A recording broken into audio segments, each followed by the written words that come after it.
This is truly an unprecedented situation. This virus doesn't discriminate. It attacks everyone. I want every American to be prepared for the hard days that lie ahead.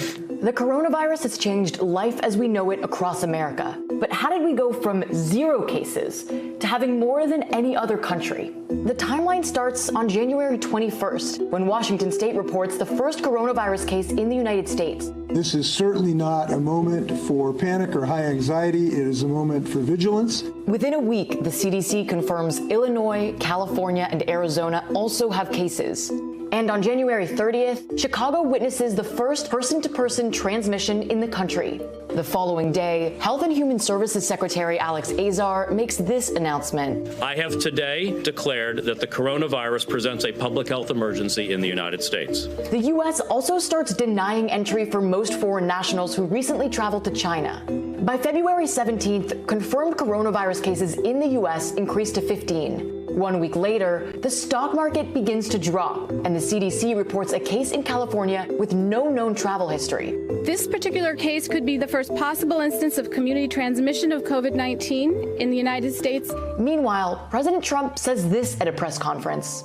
It's going to disappear. One day it's like a miracle. It will disappear. The next day, Washington reports the first coronavirus-related death in the country. They become the first state to issue a state of emergency.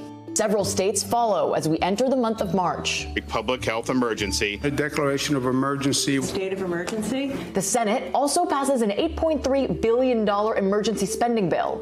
And by March 8th, confirmed U.S. coronavirus cases reach the 500 mark.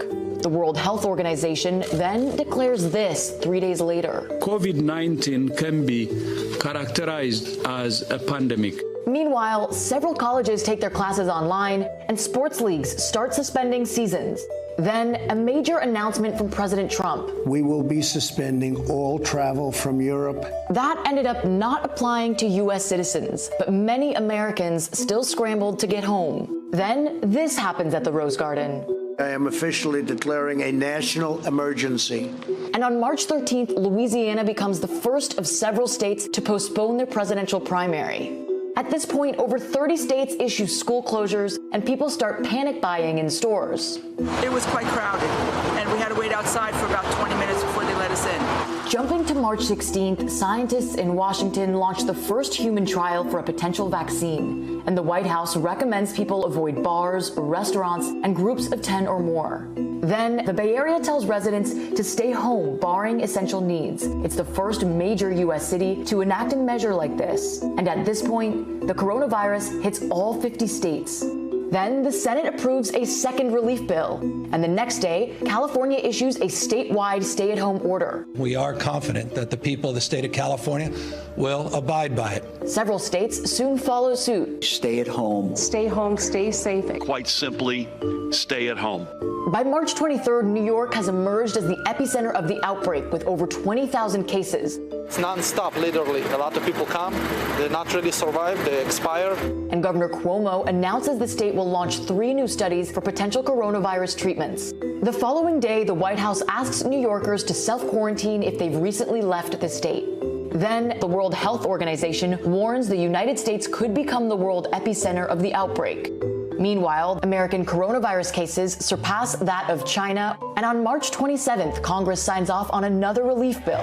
This time, a historic $2 trillion stimulus package that'll issue $1,200 checks to many Americans, plus relief to corporate America and small businesses.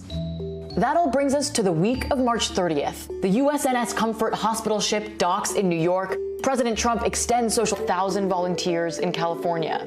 U.S. coronavirus cases hit 300,000. And in the last 2 weeks of March, almost 10 million people file new unemployment claims. Roughly 2.5 months have gone by from that first case in Washington to where we are today. As always, we'll be keeping track of this story as it evolves to give you the latest headlines, numbers, and details to help you stay informed. Hey, NBC News viewers, thanks for checking out our YouTube channel. Subscribe by clicking on that button down here and click on any of the videos over here to watch the latest interviews, show highlights, and digital exclusives. Thanks for watching.